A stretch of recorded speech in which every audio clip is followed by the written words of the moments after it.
We have in the studio with us the co-founder and director of Delta Poll, Joe Twyman. Thank you so much. And also Conservative advisor Charlie Rowley joins us down the line as well. Charlie, we'll start with you. It's a pretty miserable morning for the Conservatives. We know that the Conservatives are managing expectations ahead of these by-elections, that they wouldn't be great. They've been pretty disastrous. Well, to lose two by-elections in one night is never a good thing for anyone that's in government. Obviously, sitting governments tend not to do particularly well anyway.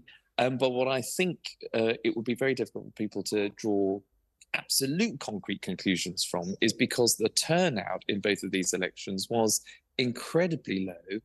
So I think, look, the fact that the Conservative Party weren't able to get out its supporters is one thing. The fact also that those Conservative voters didn't switch to the Labour Party is, I think, something that the Conservative Party will want to hold on to and take it as that read that, Tory voters stayed at home. But when it comes to a general election, they will be able to motivate that base, and it will be something that the Conservative Party will want to ensure that it does in order to have any chance of holding on to any seats and any chance of holding on to government at the next general election. Charlie is painting a very rosy picture there, I think, Joe.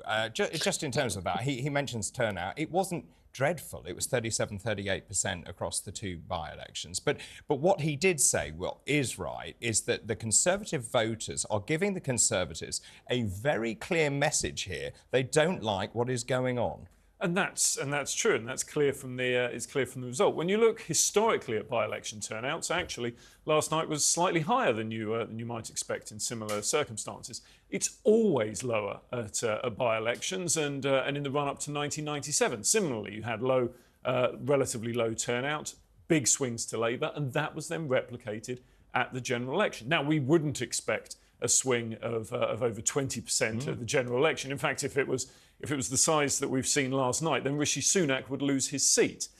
But instead, what the results last night show very clearly is that voting in by-elections is in line with the national picture of the polls. And the polls have been very strong for Labour for a long time now. The Conservatives have not been ahead in a poll since December 2021, and they have been behind by double figures in every single poll since September 2022. Is there something that's resonating about the Labour Party's plan or strategy, or is it about the public saying, I'm fed up with the current government? Well, inevitably for individuals, it will be a combination of both. But there's no doubt that it's often governments who lose elections, and the unpopularity of the Conservatives generally, and Rishi Sunak particularly, is what's coming through in these results and the polling nationally. Charlie, let's go back to you now. I mean, Rishi Sunak is deeply unpopular. His popularity levels are lower than they've ever been before. As you know, I know very well, people in the Conservative Party very anxious about what is going to happen. They've given him till March the 6th to turn this around. There's no sign of this. Is it time to ditch him? No, it's not. And I think people sometimes muddy the waters between voting Conservative and voting, their views about the Conservative Party and their views about the Prime Minister. I think they put everybody all in the same bucket, which I think is unfair because, look, there's no doubt about it. It's not been an easy ride over the last couple of years. The Conservative Party has been looking inward. It's had a lot of inward fighting. It's changed leader twice since Boris Johnson came in. That's not something that offers or demonstrates stability.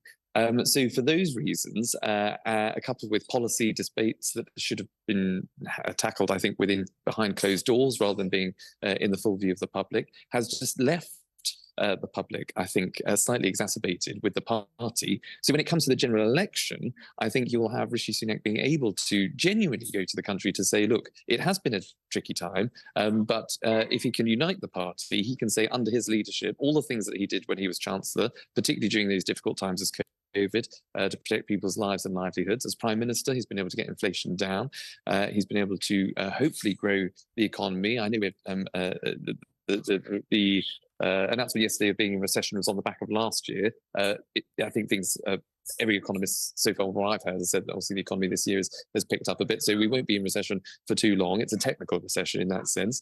And, you know, he is going further than anyone else, as far as I can see, in terms of trying to get legislation through to stop the boat, something that is important to lots of people across this country. So I think he will be able to and will want to go to the country to say, judge him on his record, on what he stands for. Don't put all of that at risk. You may want to put that pitch to the public, Charlie, but Joe, that the question is, how long do the Conservatives actually have to be able to shift the dial in terms of public opinion? How long does it take for that to change? Because unless something really big happens where the Conservatives can, you know, credibly say, we have definitely delivered on that, or maybe if the public will believe what Charlie's just said, do they have enough time to really significantly change the dial back in their favour?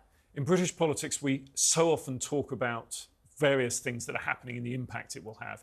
We have lots of talking points. We have very, very few turning points. And the Conservatives don't just need a small turning point, they need a big turning point. And the levers and events that they have ahead of them in order to achieve that are very few. Could that be a plane going to Rwanda? No. What kind of scale of something would you suggest as a turning point could happen between now and whenever we go to the ballot box? It's not going to be about small boats. It's not going to be about Rwanda. If it's going to happen, it's not going to be around tax cuts.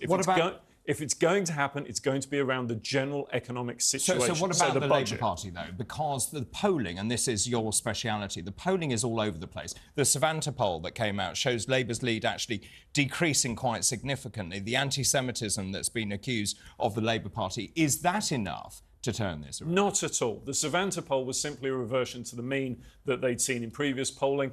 It's not looking good for the Conservatives in terms of the long-term trends, and that is what's important. And people like Charlie will come on shows like this and they have to say something, so it's inevitable they're not going to sit there and say, hey, the game's up, guys, we're in trouble. Sure. But actually, that increasingly is looking like the reality. Joe, thank you so much. Charlie as well, really appreciate your time and to your passionate pitch to the public. Still to come here.